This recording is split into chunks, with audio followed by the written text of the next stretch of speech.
Hey, what's going on, guys? It's your boy from V-Side, the Bengal Dragon. Make sure to hit that like button, hit that subscribe button, follow me on Twitter, TanTiger01.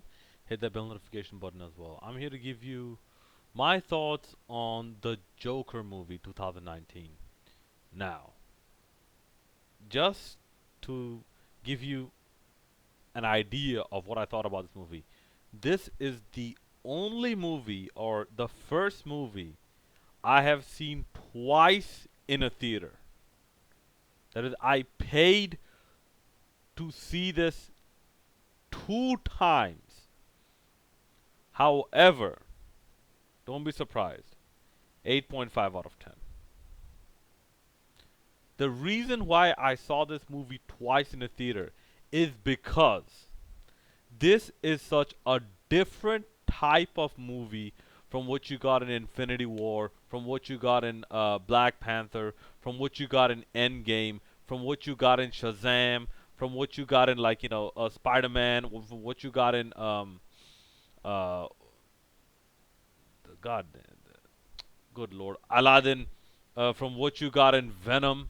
This is such a different movie. This is a bit more artistic. And what I mean by artistic, first of all, and yes, this is coming from a visually impaired person. Believe me. And actually, I find it hard to believe as well that that visually impaired people have done so little compared to people who are not visually impaired. I am so surprised that it's taking a guy from Bangladesh to actually do all this for you. I'm like, wow. Okay, because like okay, that's something for another day. It gets very philosophical, very philosophical. But anyways, this movie down to the lighting effect and down to the camera effect throughout the movie.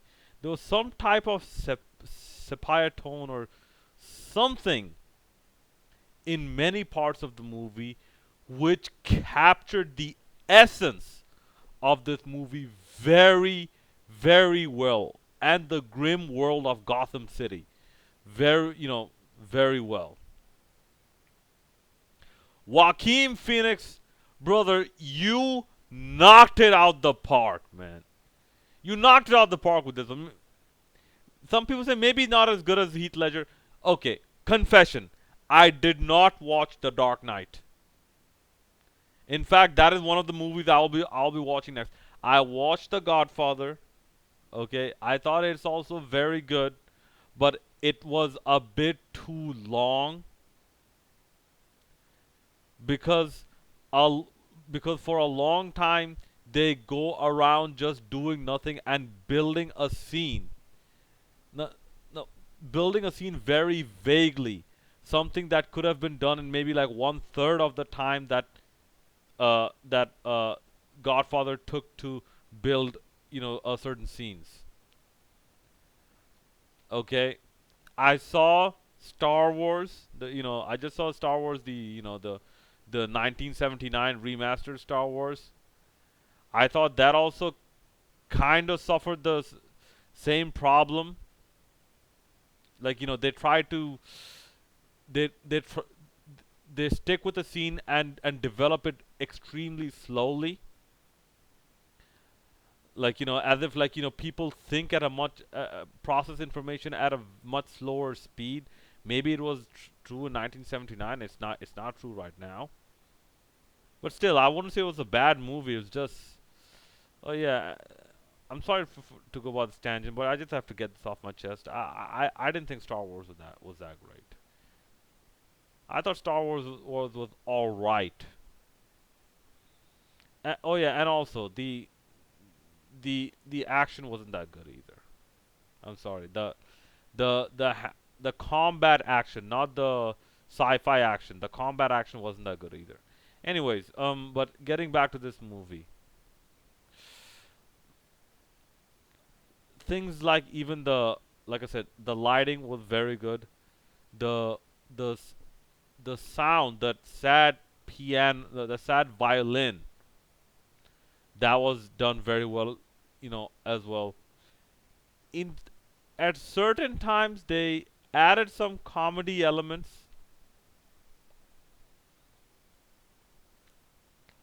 At certain times, they added some type of normal elements, but they all fit together. They all fit together. And what was different in the second run was I actually went with a separate friend. The first time I was like seated alone. The second time like I was sitting beside a friend, and he told me like I noticed there are a lot of scenes where they actually just pan the camera over a book. I couldn't read I can't read the handwriting because my eyesight is actually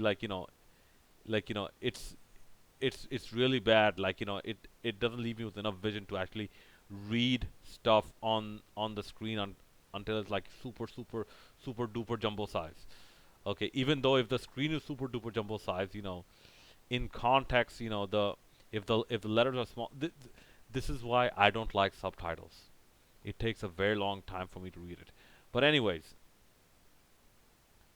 that additional bit of information that actually helped me understand the story a lot better.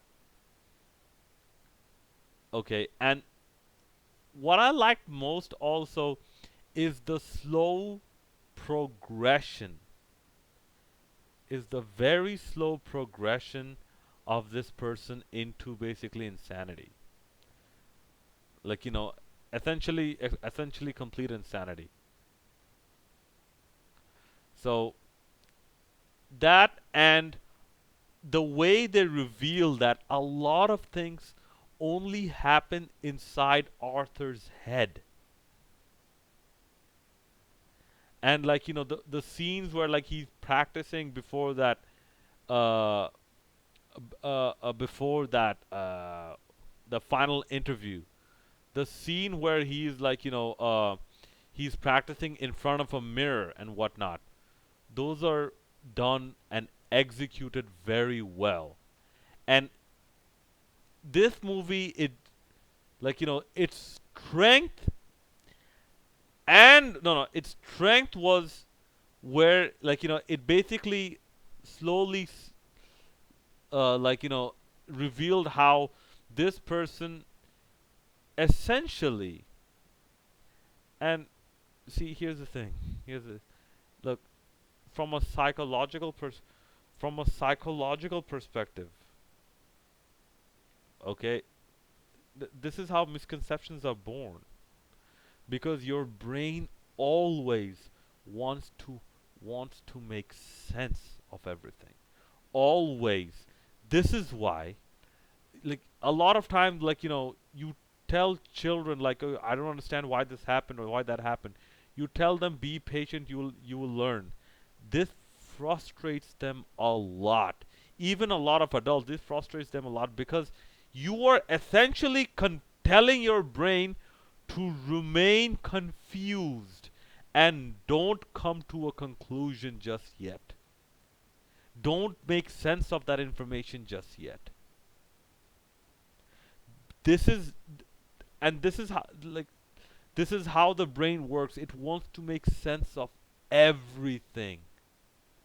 At one point, when the brain gets tired of not making sense, it will slowly start to lash on to what makes lesser and lesser sense, as long as it can reach a type of mental stability.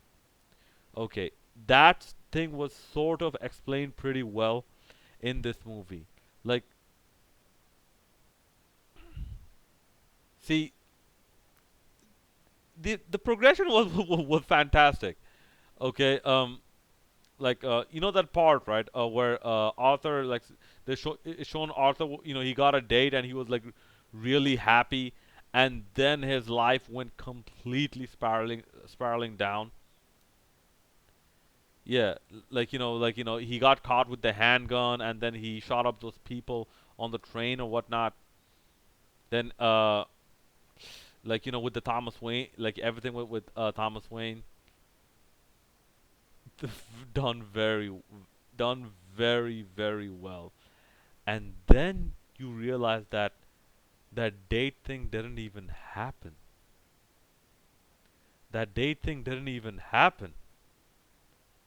So it was all in his mind. So from a psychological perspective, I would say, like, like, I enjoyed this movie on on a cinema level, on a cinematography level, and on, like, to an extent, on a psychological level as well.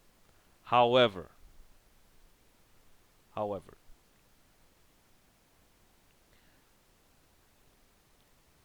what did not make sense in this movie is the extreme forced tie in to Batman.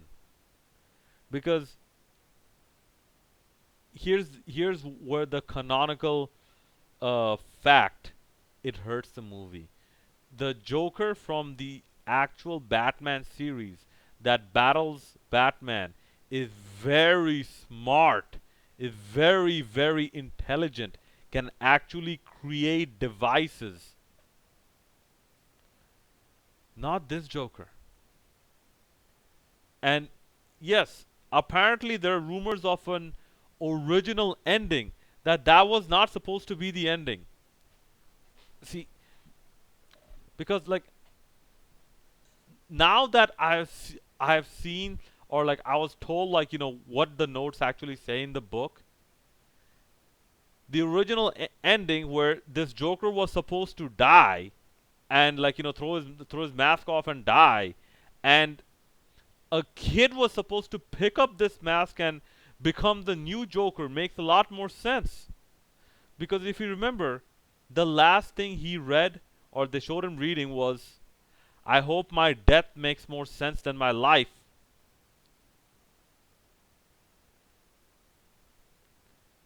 So why they diverted from that ending, I don't know.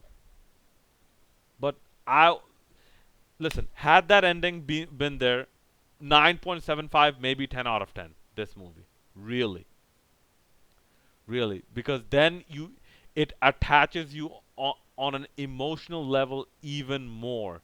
That this guy just couldn't catch a break, and the little support he had was taken away by corrupt politicians. That social service, like mental support, and, like, the medications and whatnot, the little support he had was taken away from him. But they chose this ending. But still, I would say, oh my god, this and this was a very, very good movie. And believe me, you have to watch this movie in a theater to appreciate the cinematography, especially. Because watching it on a tablet, or even watching it in your room with the headphones on, will not do it justice. The best way to experience it is, possibly the best way is through IMAX. If you can watch it through IMAX. I did not watch it through IMAX. But if you can watch it in a theater which, let me emphasize this, that has a brightly lit screen, where the projector is not so far away from the screen that you can make out the circular shape of the lens on the screen. Not that type of theater. This is not that type of movie. But if you can watch it in a theater, I would strongly recommend you go watch it. And that's about it, guys. Please do let me know what you thought about this movie in the comment section below. And as always, hit that like, subscribe, and bell notification button. And as I've mentioned, I'm giving this movie an 8.5 out of 10. Very, very good movie. Alright, peace.